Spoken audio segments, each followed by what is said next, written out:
All right, Shalom. Shalom. We are the Hebrew Israelites. I like to say all praises, glory, and honor to Yahweh, Ba'ashem Yahushai, Ba'ashem Rakah Kodesh. And double honors to the apostles and elders and all of the sincere Akim doing this work in truth and sincerity.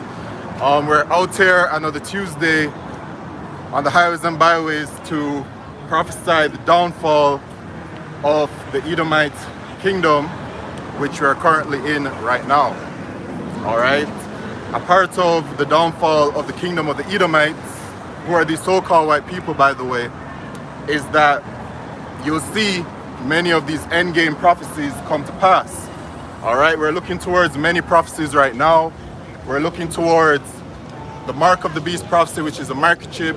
We're looking towards the World War III prophecy. We're looking towards the salvation and return of our Lord Yahushai, and the destruction of America, which is Mystery Babylon the Great. We're looking towards the famine of the word prophecy. We're looking towards the prophecy of famine, the famine itself, and pestilence, Jacob's trouble, all of these things. All right, 2nd Ezra chapter 9 and verse 1, Baba Kashaw. All right, this is 2nd Ezra chapter 9, verse 1. Slack it. All right, 2nd Ezra chapter 9, verse 1. It says, "He answered me then and said, Measure thou the time diligently in itself." All right, so we have been ordered to measure the time diligently.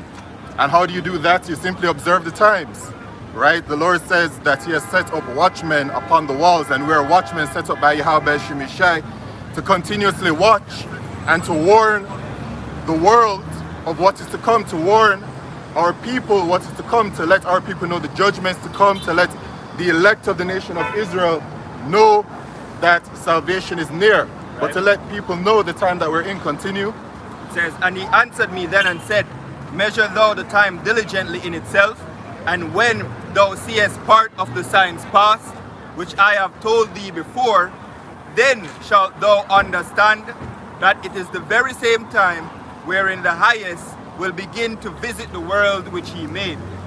Right, so when it is that we see, when it is that we start to see the signs of the end, you know, the prophecies really, right? The building up of these prophecies, because we see it daily. We see the build up towards the World War III prophecy. We see the build up of the crash of the dollar. We see the build up of the mark of the beast prophecy. We see all of these things. This is a sign of the end. All right, continue. "Therefore, when there shall be seen earthquakes and uproars of the people in the world." And have we not seen these things? Literally, earthquakes happen every single day, multiple times a day. You know, you can literally Google it. Just Google earthquake, and there's a government website, I think, that will show you all of the earthquakes that are happening. It's a sign of the end. And the uproars of the people in the world, people are constantly uproaring around the world. Why are people uproaring? Because they are in a state of destitute. They're destitute, really. And as it says in the book of Proverbs, it says that when the righteous are in authority, the people rejoice, but when the wicked beareth rule, the people mourn. So the people are constantly in an uproar because they're mourning, because the wicked rule this world.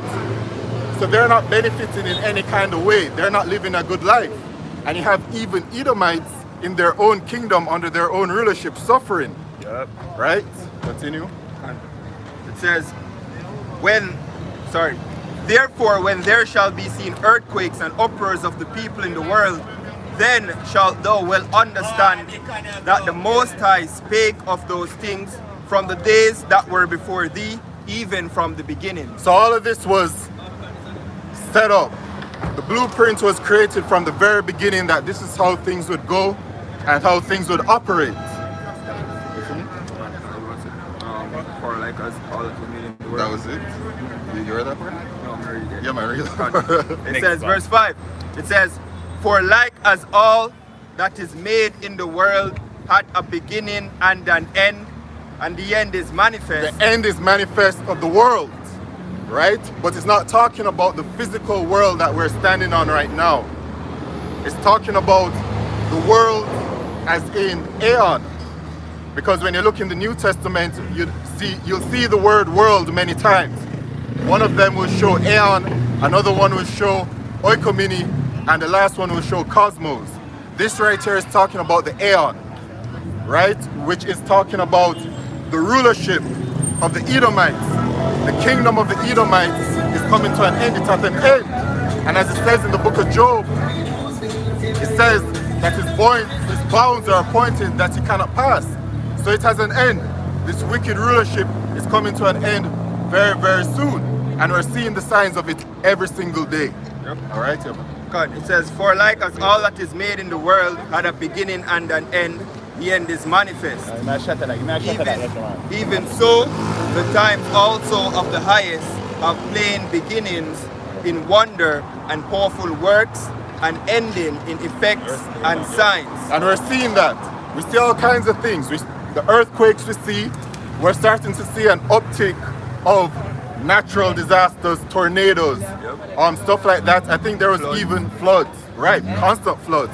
I think there is even a warning that we're heading into the hurricane season even sooner than when it typically comes, which is at the late end of the summer. Right. And right now it's what? May? From 2019 to 2024, you have over 400 tornadoes. Right. And then of course,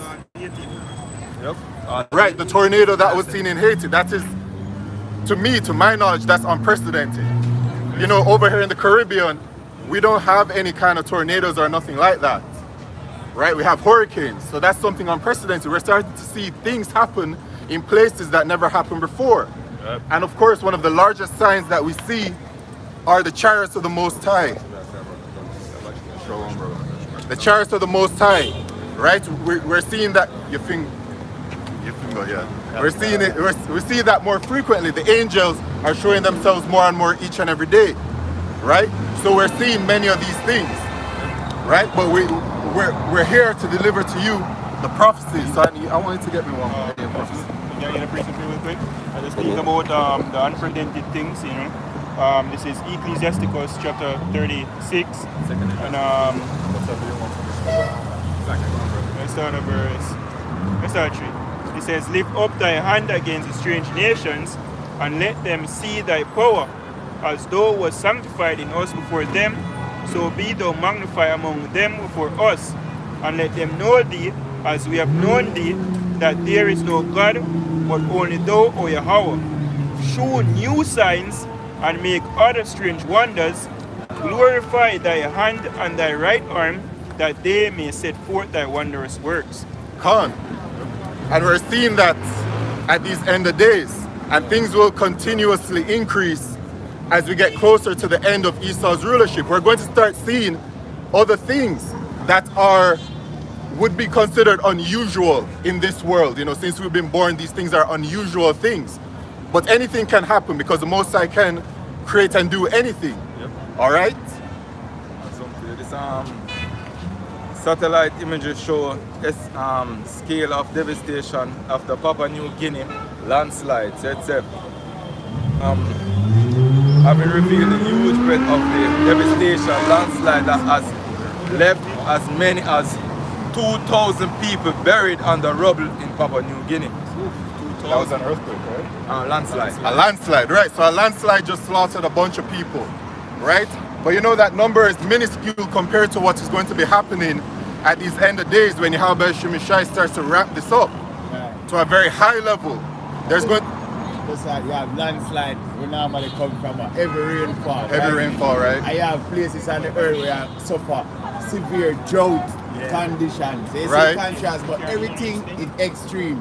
Right, everything is a con. Well, out here in Jamaica, we're experiencing some kind of drought. Over there in the western end of Jamaica, they are suffering literally already a shortage of water, right? They're unable to shower for like 3 days. Wow. Right? Over here in the mainland, you know, the Kingston, the main city, we're experiencing water shortages as well. Where I'm experiencing it. You know, and you know where I'm at, typically it's one of the last places to experience water shortages, which goes to show you how serious it is. All right, but these things are only the beginning. Actually, in the scriptures, Matthew 24. I want you to go start from like 3. I go straight to it. Right, yeah. All right, Matthew chapter 24, verse 3. And as he sat upon the Mount of Olives, the disciples came unto him privately, saying, Tell us, when shall these things be, and what shall be the sign of thy coming and of the end of the world? Right. And Yahushua answered and said unto them, Take heed that no man deceive you, for many shall come in my name, saying, I am the anointed, and shall deceive many. And ye shall hear of wars and rumors of wars. And have we not heard of wars and rumors of wars for what appears to be decades at this point? Right? Continuously we're hearing about skirmishes or tension between various countries.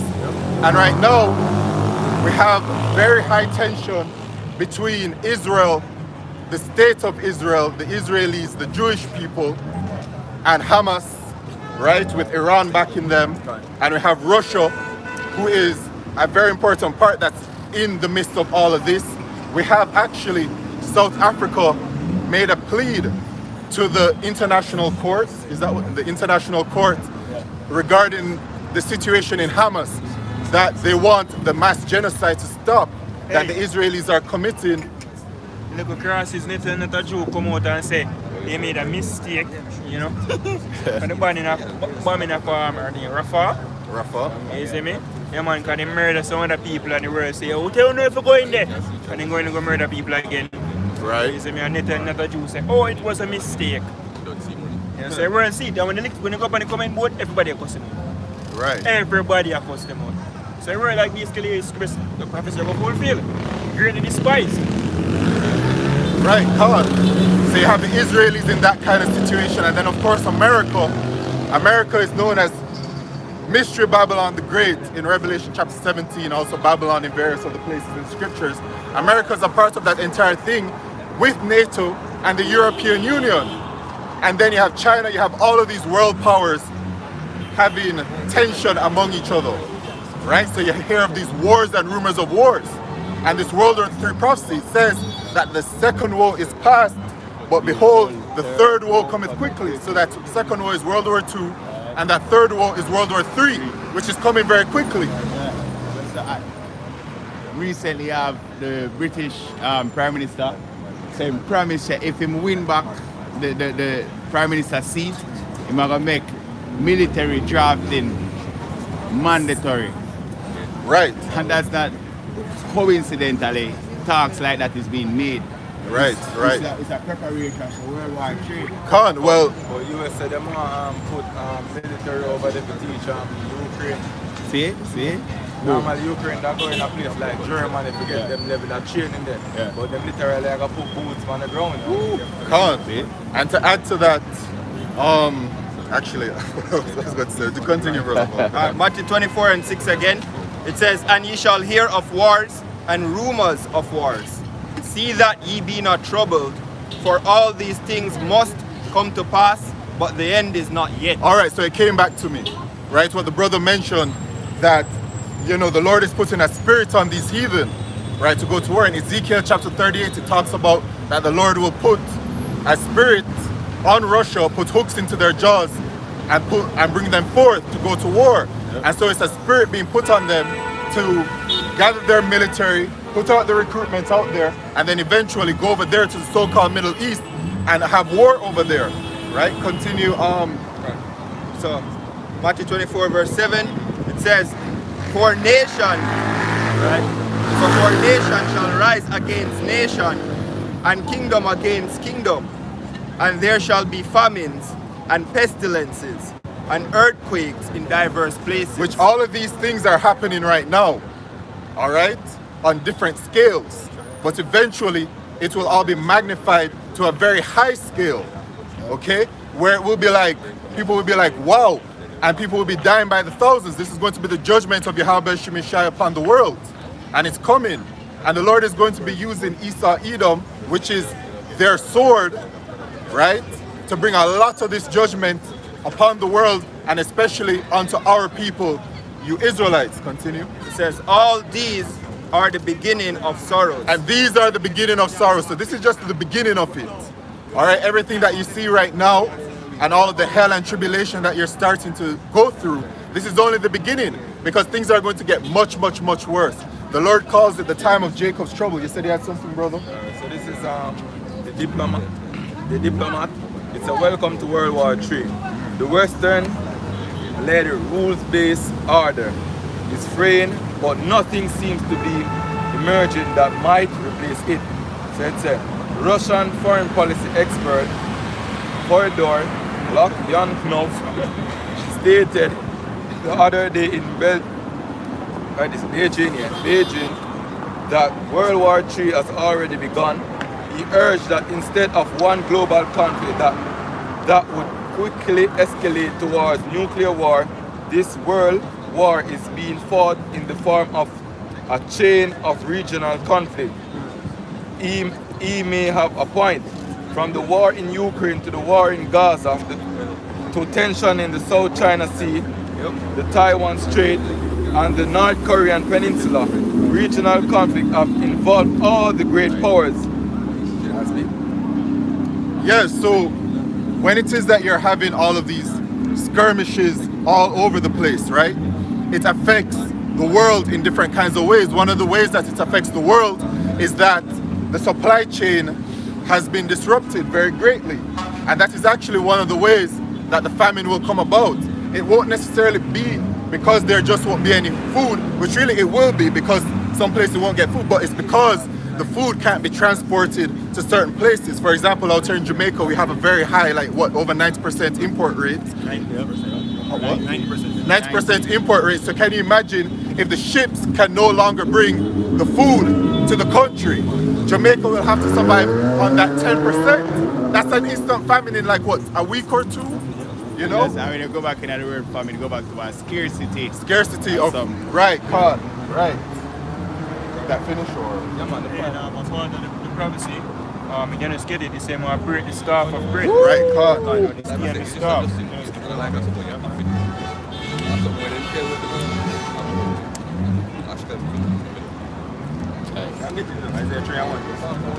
Ezekiel.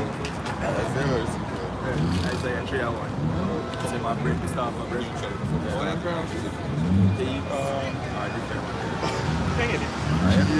This is Isaiah 3 verse 1. It says, for behold, the Lord of hosts will take away from Jerusalem and from Judah the stay and the staff, the whole stay of bread and the whole stay of water. Right. So eventually the Lord is going to be bringing the famine, and the famine is going to be of both food and water. Right? And in the scriptures it actually mentions, I believe in Ezekiel, it says that you'll have to have care. So a part of like moving towards the end, right? It's going to be like stages. So at first it's going to be like, we're going to experience food shortages and people will have to be careful with the amount that they consume. They won't be able to just purchase it whenever they want to, and then eventually rationing, right? And then eventually it's going to be like, there ain't no food. And then we're going to be in the time of 2 Ezra chapter 15. You have it? I have the definition real quick though. All right, bring it up. It's a definition of stay. It's from the Hebrew, mashana.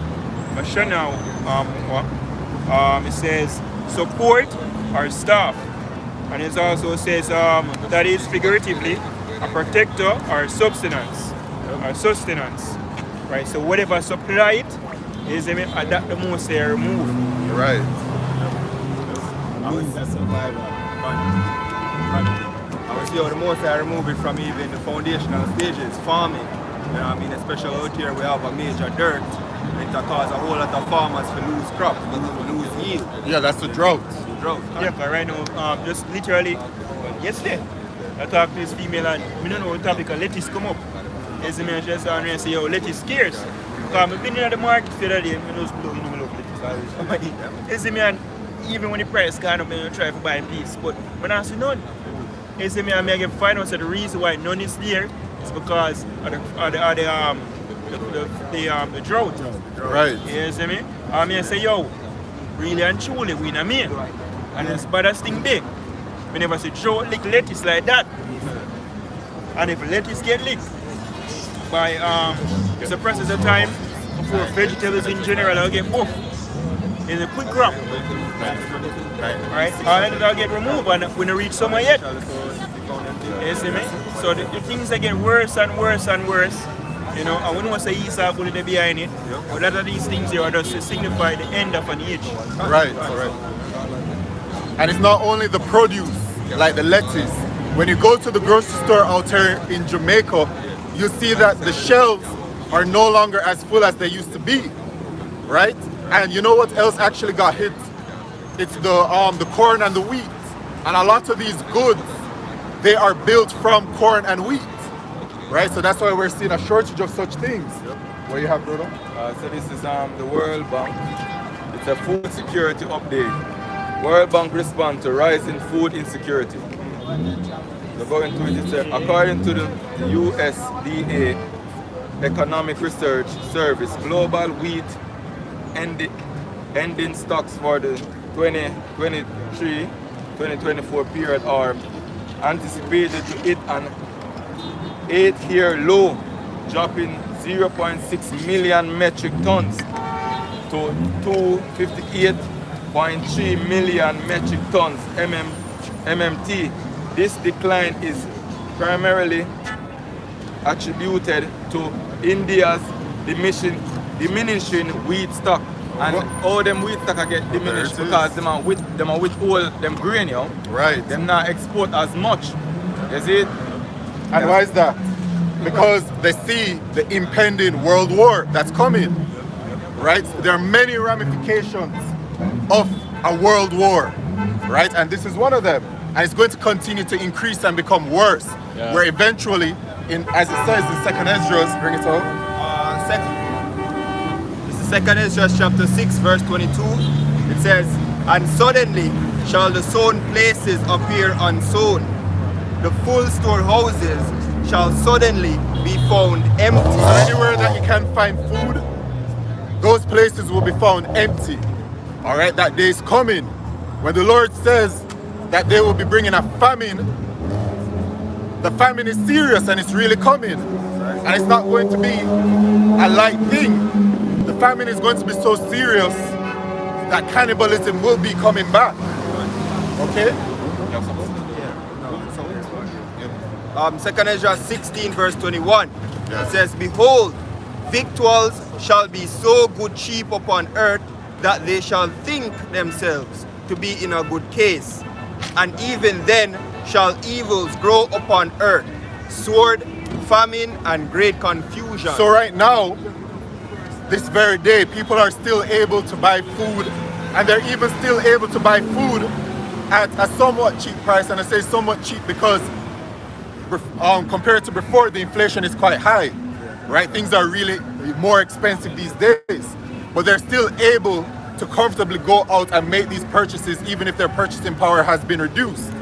But at the same time, the evils are growing, the famine is growing, the system for the mark of the beast is being put in, the World War III is growing, all right? Great tribulation upon the nation of Israel is growing daily, right? All of these things. And then eventually it's gonna come to that point where everything just pops off just like that. Okay. It says, for many of them that dwell upon the earth shall perish of famine, and the other that escape the hunger shall the sword destroy. Well, that's the judgment of the Lord. The famine is going to take some of our people, and then the sword is going to take some of our people. And in the days that we're coming to, in 2nd Esdras chapter 15, right, it mentions what's coming. So let's just read that. 2nd Esdras chapter 15 verse 1. It says, behold, speak thou in the ears of my people the words of prophecy, which I will put in thy mouth, saith the Lord, and cause them to be written in paper, for they are faithful and true. The Lord said that his word shall not go out void. So everything shall come to pass. And this right here also shows you that we're not doing this by just, our own will or anything like that. The Lord put the Spirit upon us and put the wisdom, knowledge, and understanding within us to do this work, to come out here and let you people know the prophecies that are coming. Continue. Fear not the imaginations against thee. Let not the incredulity of them trouble thee that speak against thee. Right, so we don't care about the unbelief of our people. The scriptures say, let the multitude perish that was born in vain, and let the vine and grape be kept, which that vine and grape is talking about the elect. you know, when we come out here, we're here to let you people know of all the prophecies. But our main goal as well is to edify the elect of the nation of Israel, to let them know what's up. All right, and it's all about the elect of the nation of Israel right now. Right. All right, not the people, the portion of our people that are slated for destruction. Continue. For all the unfaithful shall die in their unfaithfulness. Right. Behold, saith the Lord, I will bring plagues upon the world, the sword, famine, death, and destruction. For wickedness hath exceedingly polluted the whole earth, and their hurtful works are fulfilled. So, the wickedness, the cup is overflowing. Why? Because the people that are ruling it, the border of wickedness, the Edomites, they're in rulership. So all we're seeing is that people are taking on to the ways of the Edomites, and so our people have taken on to those ways, and our people are filthy and vile, and they refuse to repent. That's the main difference between the elect and the non-elect, right? The sincerity within heart to repent, because it's not going to be by the deeds of the flesh or nothing like that that will grant you salvation. It's faith in Yahweh Shemeshai. All right? It says, therefore saith the Lord, I will hold my tongue no more as touching their wickedness, which they profanely commit, neither will I suffer them in those things in which they wickedly exercise themselves. Right, so many of our people continue in their wickedness daily. You know, we come out here and we tell them, you know, what it is, what's right from what's wrong, and they still continue in it, and they don't repent. So the Lord has said, well, guess what? You're going to be judged for it, point blank. Go down to the verse 14. Yeah. Verse 14 it says, all right, verse 14 it says, woe to the world and them that dwell therein, for the sword and their destruction draweth nigh, and one people shall stand up and fight against another, and swords in their hand. Right, so we're entering into the time of Jacob's trouble, right? And so with Jacob's trouble, all kinds of things are going to be happening.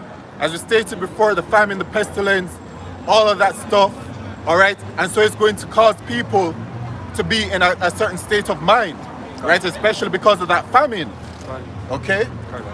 It says, for there shall be sedition among men, and invading one another.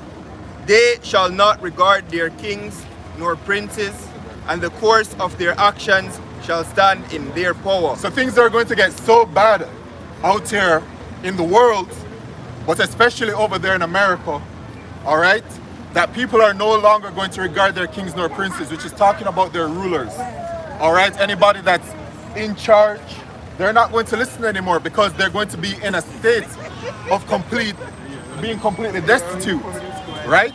And a lot of people aren't going to have anything to live for, are going to feel like they don't have anything to live for, because these false gods that they worship have no power, right?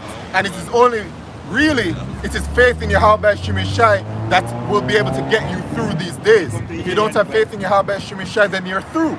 And a lot of people won't have that, won't have it.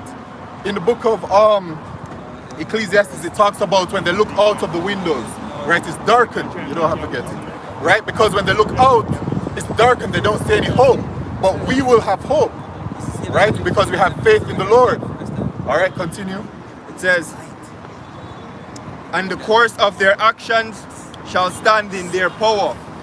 A man shall desire to go into a city and shall not be able. So that's the martial law that's coming, all right? Because the way things are going to be, and they've shown you in many of their media, movies, television shows, etc., that when it is that there's a certain kind of crisis to come, a very major crisis, they're going to try to contain the people in these cities, right? They're going to initiate martial law, and then actually, you know, some of the judgment that's going to happen. Some of the judgment that's going to happen. It says that in the book of Ezekiel that he that is in the field shall die of the sword, and he that is in the city shall die of the famine.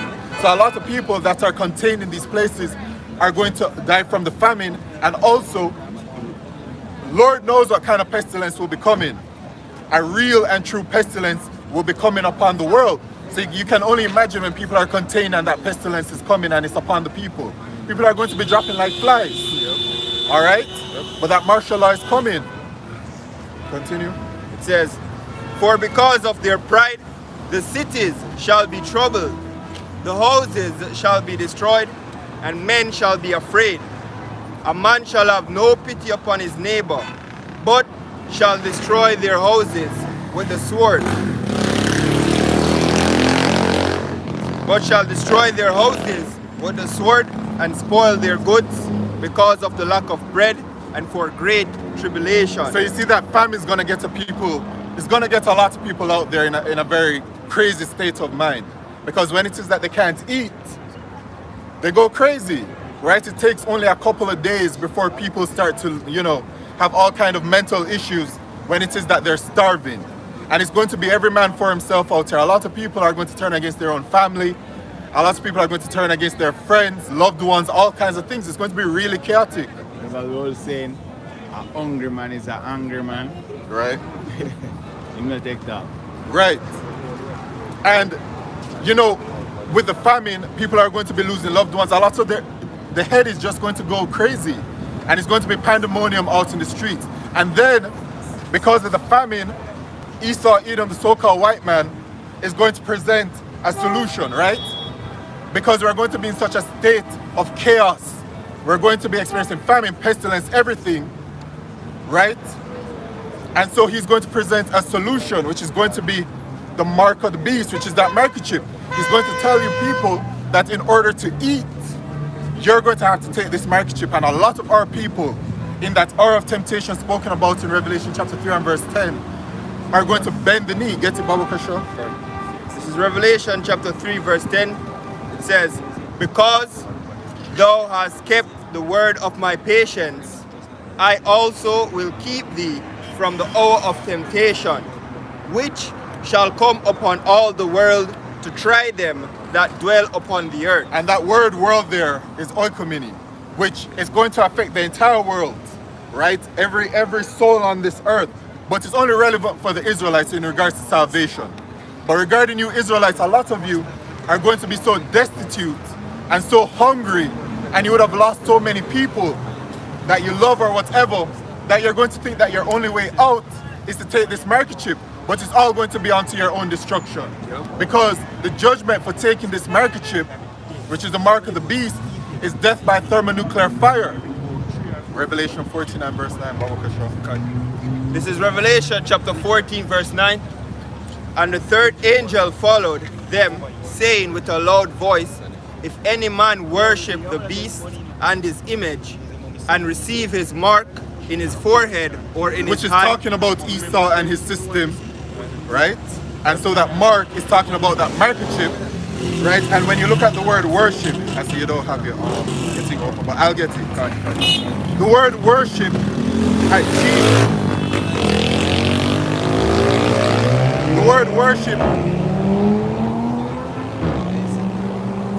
the word worship at G4352 is proskuneo, which talks about, it says to kiss the hand to one in token of reverence.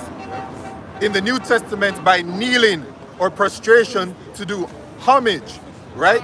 So when it says that you worship the beast and his image, what you Israelites would do is that you would bend the knee to Esau Edom and accept Esau Edom as your power. Because you're not looking towards Yahweh Shemishai, you're looking towards Esau for salvation. So the Lord says, continue. It says, and the third angel followed them, saying with a loud voice, if any man worship the beast and his image, and receive his mark in his forehead or in his hand, the same. And it doesn't matter where you get it. It can be anywhere in the body. All right? Once you receive that microchip, it's inserted into the body. What happens? It says, the same shall drink of the wine of the wrath of the Almighty, which is poured out without mixture into the cup of his indignation. And he shall be tormented with fire and brimstone in the presence of the holy angels and in the presence of the Lamb. The Lamb is talking about Yahushai. And what that precept is talking about is that any of you Israelites that take the microchip, which is the mark of the beast, the Lord is going to destroy you. All right, over there in America, what is it, Zechariah chapter 13 and verse 8, it says that 1/3 shall be kept in and 2/3 shall be cut off and die. So 2/3 of our people are going to be destroyed. And that thermonuclear fire is going to be destroyed in America. At the end of World War III, right, is going to come the salvation. Well, first of all, let's give the sequence. All right, World War III is going to end in whichever way it's going to end. We don't know. We just know that it's going to come. It's coming and it's ending. And what's going to happen is that America's own enemies and her own allies are going to turn against her, and they're going to shoot ICBM missiles towards her. In the book of Revelation, I think it's chapter 9, is 9 or maybe 7, it talks about the number of the number, which is 200,000, which is 200 million. Unfathomable to people who don't believe. But that is light for the Lord, right? Really, the Lord could just send one angel to do everything. But the Lord wants everything to be done in a very dramatic fashion, right? So those ICBM missiles are going to be shot towards America. While that is happening, Yahushua is going to bust through the skies, and he's going to be on, as it says in 2 Ezra 13, that great mountain, right? Which is that chariot, the great chariot that Yahushua is going to be on, all right? And Yahushua is going to be returning, and then, and then the elect of the nation of Israel are going to be there in America, seeing the ICBM missiles, and they're going to look like a star, right? From far away, they look like a star when they're coming down. Yahushua is going to deliver the elect of the nation of Israel, and then the rest of you Israelites, the 2/3, are going to be destroyed right there. You have a precept for me, brother?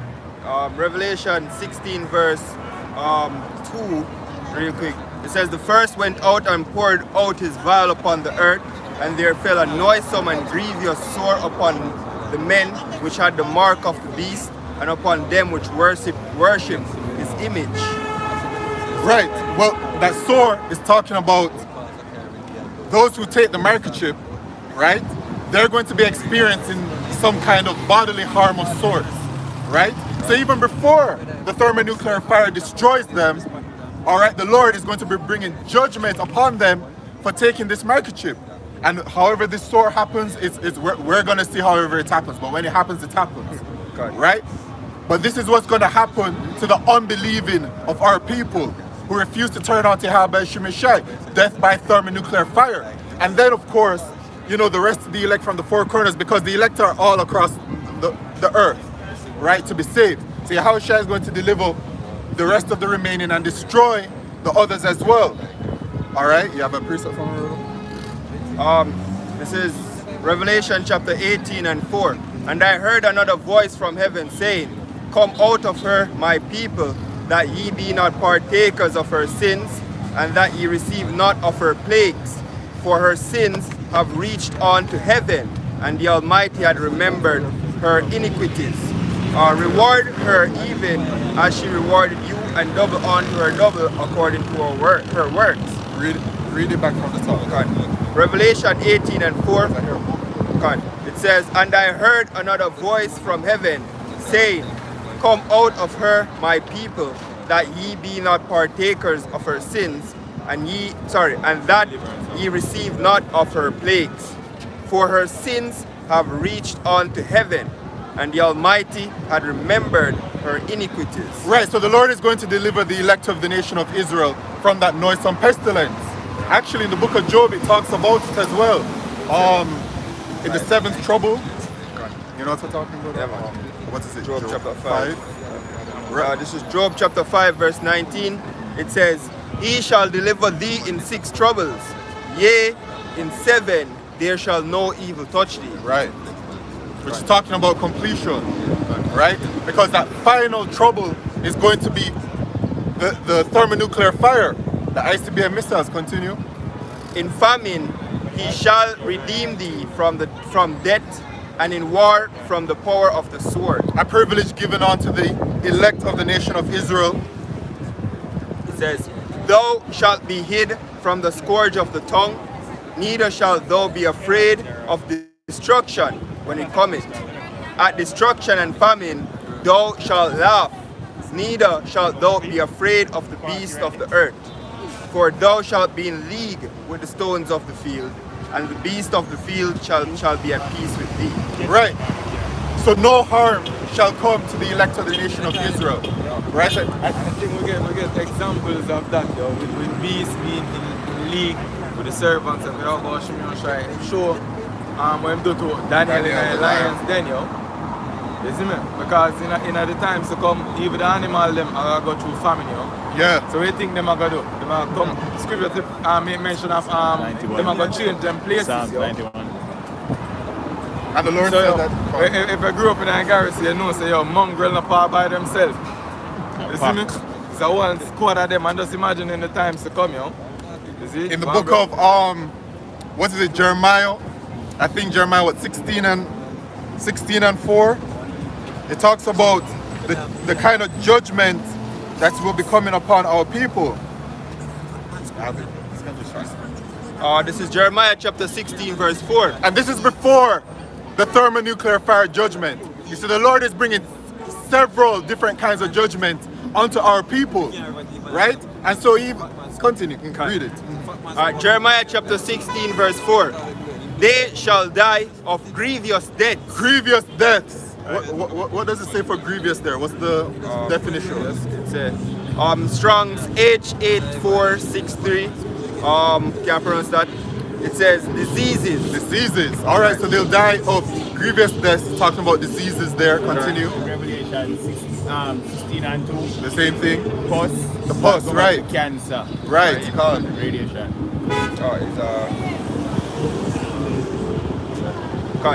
It says, they shall die of grievous deaths. They shall not be lamented. Right. People won't have time.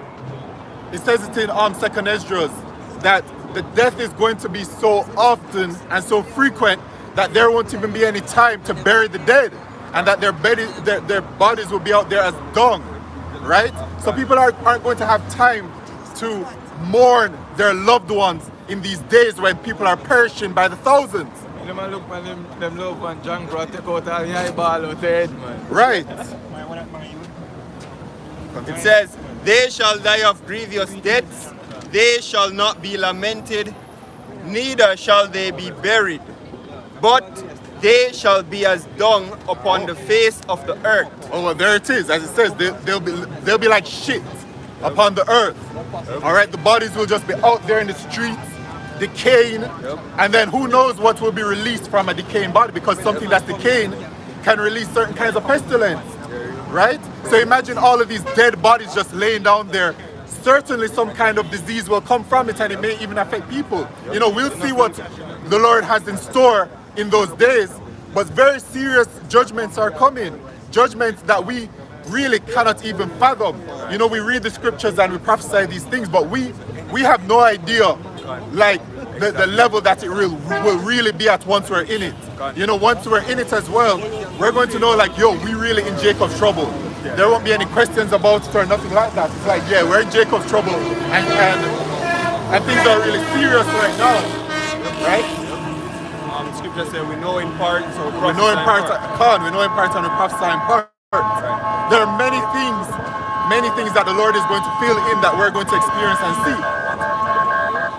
And actually, that's very exciting for us as well, because we're getting to see the end of the rulership of the Edomites. We're getting to see the downfall of our enemy, Esau. We're going to get to witness it all. And it's a very beautiful thing. And the scriptures say that many prophets have desired to see the things that you see and to hear the, what is it? See the things that you see and hear the things that you hear. I think that's what it says. Yeah, right? So, you know, we are the final prophets because the Lord, Yahushua, is returning in this time. There won't be another lifetime where the prophets are going to come back and have to do this all again. No, it's happening in this lifetime. That microchip is literally right around the corner. When you look at the system being developed, the RFID technology, the NFC technology, the systems being put in place to allow the technology to function by way of maybe the 5G or who knows what it will be named by that time. We have the digital identification systems being put in place.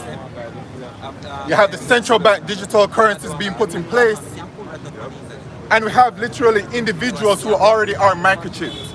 We have places such as the United Kingdom that has it already legal for you to be microchipped and to use the microchip to make payments.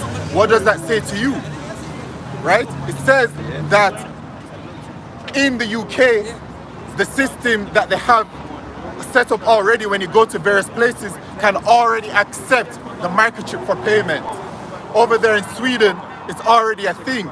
In Europe, various places, it's legal to be microchipped and to make payments. And then today, I saw a very quick short of an individual from Canada who used to work with the Bank of Canada, who now works with the International Bank of Settlements. He said that, you know, people, to paraphrase in a way, he said that people focus on like Bitcoin and cryptocurrencies and stuff like that, but that's not the real thing. The real focus is on central bank digital currencies. And I think he even mentioned that the current way of payment can just be done away with, and that he mentioned the new way of payment. And he said it in this order. He said the phones that people have, which, you know, you have the Google Pay, the Apple Pay, the Samsung Pay, which it's really a stepping stone moving towards the microchip, right? And then he said that you have the contactless payments, and then he even mentioned that one of the future ways for people to pay is by way of microchip. And he mentioned over there in Sweden as well. So you have, over time, what I've realized, many of these insiders, right, whichever level they're on in Esau's Esau system, right? Many of these insiders are letting the world know the system to come. They're literally telling you what is coming. And most of all, first of all, the prophets of Yahweh and Shemini Shah have been telling you for decades what is coming. Now we're seeing the system unravel in front of our faces. Day in, day out, every single day. And it's going to come to the point in Revelation chapter 13 and verse 16. Revelation chapter 13, verse 16. It says, and he calls it all. And he calls it all. Who's he referring to? The rulers of this kingdom today, the Edomites. Specifically, their ruling class, which we have deemed as the wicked elite of Esau, Edom. Every single nation that has ruled has a ruling class. The nation of Israel, we have a ruling class in the kingdom of heaven, all right? We're going to have, of course, the Mosiah at the top, right? But then you have Yahushai, you have King David, you have the 12 apostles, you have the rest of the 144,000, then you have the elect, then you have the non-elect. There's always an order that is set, and so it is the wicked elite of Esau, Edom, those men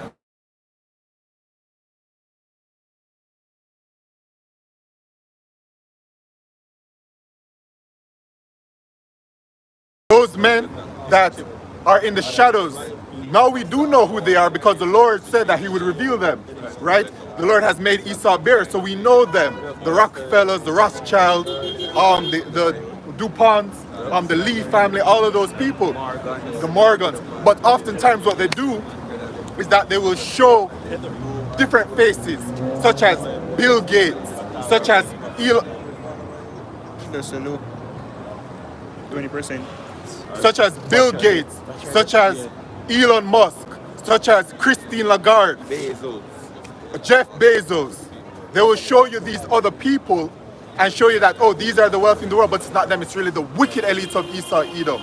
Continue. It says, and he calls it all, both small and great, rich and poor, free and bond, to receive a mark in their right hand or in their forehead. So this devil, all right, plans to microchip the entire world.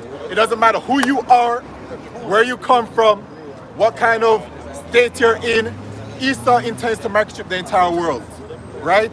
Those in prison, those that are free, quote unquote, everybody. We read earlier the hour of temptation, right? That will come upon the entire world. So everybody's meant to be microchipped.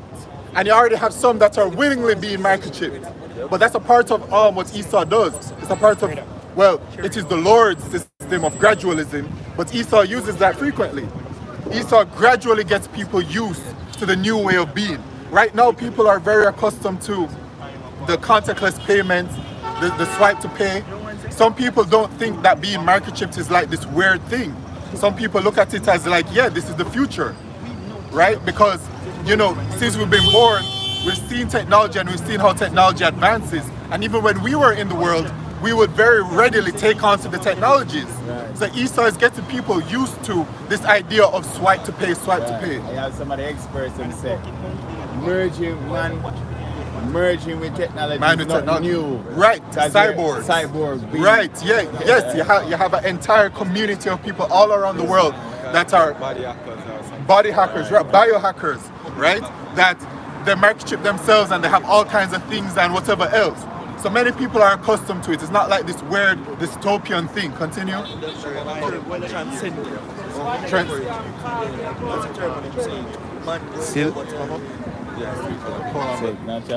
Well, as the brother just said, what happened? No, you're good, as the brother just said, it's called this. They call it transcendent,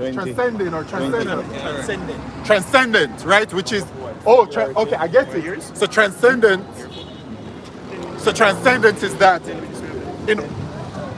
so it's like what? It's like merging. Yeah, man to machine. Okay, so you see how we are naturally born. They believe that they can reach another level by merging with technology, which that is an abomination.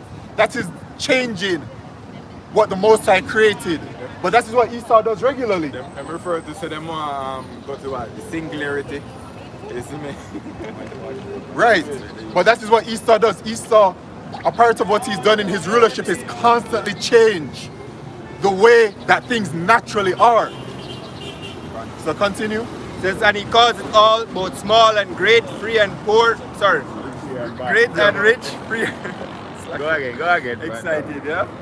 Close. All right. Says, and he calls it all, both small and great, rich and poor, free and bond, to receive a mark in their right hand or in their foreheads, and that no man might buy or sell save he that had the mark or the name of the beast or the number of his name. Right. So this mark of the beast, it says in the forehead or in the right hand. Once again, it doesn't matter where you get it. Once you get it, if you're an Israelite, you're going to be destroyed. There's no chance for salvation. And then it mentions buying and selling, right? Which we know from all of our research and through the Spirit, the system that's coming in, right? That will ensure this buying and selling. Because this microchip is a digital payment. And so what they're doing right now is that they're getting rid of the cash, as you know, the current monetary system that you know, they're getting rid of it. In 2020, when that worldwide situation happened, and even before that, they were pushing that they want to move towards a cashless society. I think it was the CEO of Bank of America, he had a very high position. He said that he was ready to move towards a cashless society in 2019. And then right there in 2020, that worldwide situation happened. And then all over the news, from Bloomberg to Reuters to all of these financial stations, they were saying it's time to move towards a cashless society because of the situation that we're in, and that they were blaming the money and all this kind of stuff.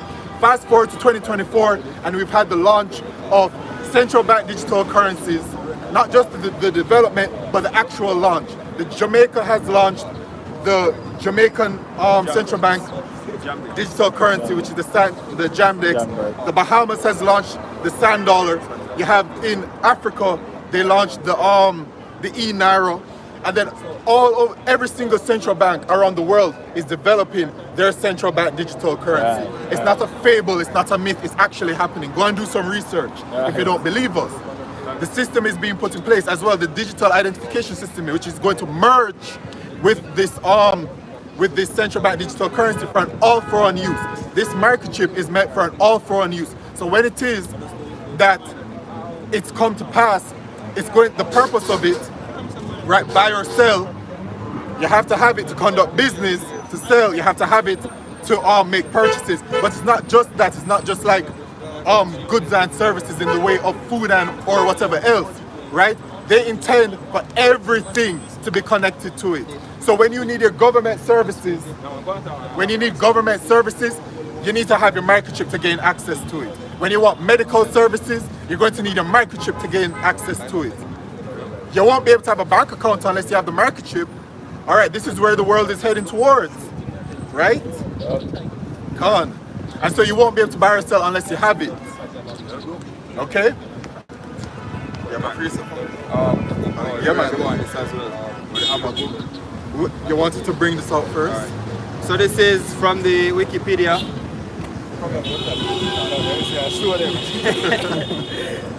Technological singularity, right? It says the technological singularity, or simply the singularity, is a hypothetical future point in time at which technological growth becomes uncontrollable and irreversible, resulting in unforeseeable consequences for human civilization. According to the most popular version of the singularity hypothesis, I.J. Good's intelligence explosion model of 1965, an upgradable intelligent agent could eventually enter a positive feedback loop of self-improvement cycles, each new and more intelligent generation appearing more and more rapidly, causing a rapid increase or explosion in intelligence, which would ultimately result in a powerful superintelligence, qualitatively far surpassing all human intelligence. You know what I get from that? What I get from that is that Esau's power is limited, because the Most High has technology, right? And the Most High's technology doesn't fail, but Esau's technology has a limit to it, right? And Esau is going to bring about his microchip technology, and if he were to be able to continue within his New World Order agenda, who knows what else would come? But we do know that it will fail, and that Yahushua will return soon after the microchip is made mandatory, right? But it goes to show you that even the devil himself let people know that even with his technology and how he's advancing it, that it will get to a destructive place. And so that's why the scriptures also let us know that that if the system were to continue for longer, that there will be no flesh left to be saved. Who knows what will happen next after the microchip? Right. You know what I'm saying? Yep. So get the Habakkuk, bro. Habakkuk chapter 2, verse 1. I will stand upon my watch and set me upon the tower, and will watch to see what he will say unto me, and what I shall answer when I am reproved. And the Lord answered me and said, write the vision and make it plain upon tables, that he may run that readeth it. And we're running. We are running. The Lord imparted the wisdom, knowledge, and understanding of the scriptures within us. And since we've been imparted this knowledge, we've been running. We've been running by doing this work, by prophesying. And we're up on the last lap too. And yes, Khan, we are indeed on the last lap. All right? But remember, it's a marathon and not a race, so just keep steady with everything that you see, because you must always be careful, always be diligent with information that you see out there, because remember, we're dealing with the devil, and this devil, he controls all narratives. So just be careful. All right? Continue. For the vision is yet for an appointed time. For the vision is yet for an appointed time. The vision, all of the visions, all of the prophecies are for an appointed time. We don't know. All right? And Yahushua doesn't know when Yahushua is returning. But the vision, every single prophecy is set for an appointed time that the Lord has already set from the foundation when the blueprint was created. So continue. But at the end it shall speak and not lie. But at the end it shall speak and not lie. And is it not speaking? It's speaking loud and clear to all of us standing up here right now. And it's loud and clear to the true prophets of Yahweh Shemishai. It's loud and clear, speaking every single day. We have the foresight to see the prophecies come to pass. We just don't know when it's going to come. Right? And it's because we're at the end, we're seeing all of these prophecies develop in front of our eyes. The end of the rulership of what? The Edomites rulership. Continue. Though it tarry, wait for it, because it will surely come, it will not tarry. Though it tarry, wait for it, because it will surely come, it will not tarry. Though the prophecies may seem like they're tarrying, just as it said, that's not the reality of the situation. Actually, when you even think about it, every minute, second, hour, day that passes, we get closer to the prophecies coming to pass. And we know it's sure. And we know that it's sure. All right? Because once again, the Lord said that his word shall not go void and that it shall accomplish there to where it was sent. All right? You done?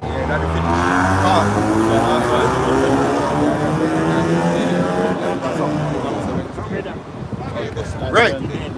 So we finished? Yeah, we pass an hour. Okay, all right. So, you know, the topic at hand, we started off with the second Esdras to measure the time diligently, and we've measured the time. And we've explained to you guys some of the things to come, and we'll be back out here again on Saturday letting y'all know Lord what willing. it is, Lord willing, day in, day out on the highways and byways as instructed by our Lord Yahushua. There's no rest until the kingdom. All right, we must do this work. All right, so thank you for tuning in, and I'd like to say all praises, glory, and honor to Yahweh, Ba'ashem Yahushua, Ba'ashem Rekah Kodesh, and double honors to the apostles and elders and all of the sincere brothers who do this work. Shalom.